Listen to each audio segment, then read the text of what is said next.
Ninggal tentrem panglimbang 5 menit dina Selasa Pahing tanggal 5 Mei taun 2026 kapetik saka Injil Yohanes bab 14 ayat 17 tekan ayat 31a.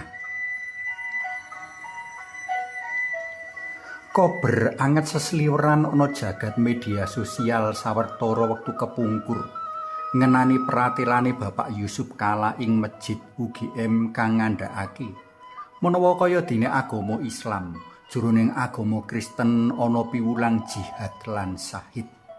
Wosi sapa kang mati marga perang bakal sinebut mati syahid lan bakal mlebu swarga.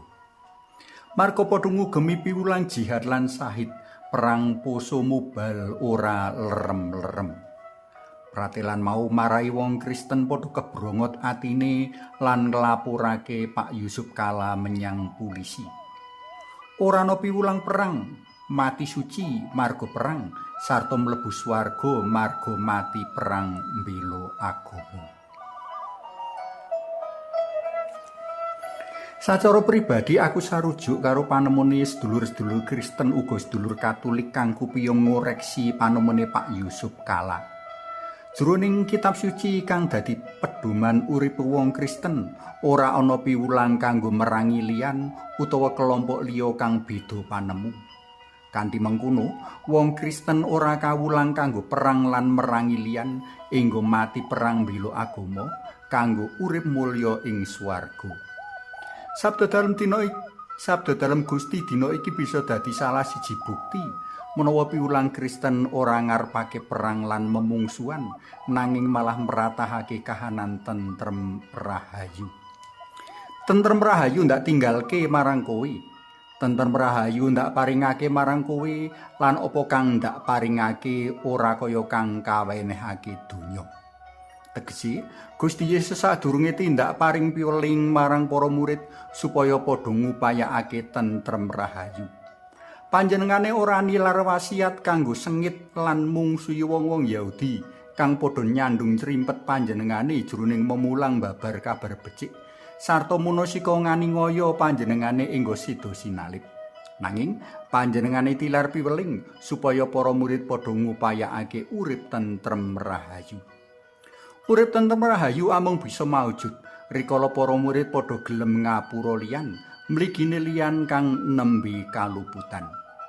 Urip tentrem rahayu maujud rikala para pendherek dalem Sang Kristus padha ndongaake sapa wae kang munasika dheweki. Rikala para murid ngugemi tilar wasiat dalam Gusti, ora ana jroning pepantan para murid mligine, uga jroning sesambungan marang kelompok njaban pepantan kahanan sumrambahi, cerah, padudon lan perang. Ora bakal para pendherek dalam Gusti mungsuhi liyan kanthi alasan kanggo murni ning kapitayan saengga rikala mati bakal mlebu swarga. Apa wae alasane menawa pendherek dalam Gusti tiwas lan niwaske liyan marga perang agama ora kira mlebu swarga. Kuwi cengkah karo tilaran wasiat Gusti dina iki. Tentrem rahayu ndak tinggalke marang kowe. Tentrem rahayu ndak paringake marang kowe lan apa kang ndak paringake ora kaya kang kawenehake donya. Para setresna PLM kinasih, tugas kita ing jaman saiki yaiku ngupayakake urip tentrem rahayu. Rikala kahanan sakiwa tengen giruh lan kisruh, para pendherek dalem ora entuk terpengaruh. Nanging kudu bisa dadi banyu kang ngedhem panase kamurkan lan memungsuhan. Suwawi sami munjuk kunjung asma dalam Yang Rama Yang Putra Tuwin Yang Roh Suci. Amin. Gusti Yesus kawula munjuk sembah nuwun awit tilaran sanget ing luhur lan mulya gesang tentrem lan rahayu.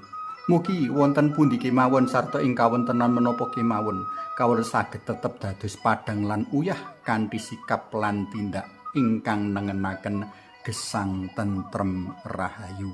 Panjenengan kawula puji lan luhuraken sareng Yang Rama lan Yang Roh Suci sakmenika sarta sak lami-laminipun. Amin.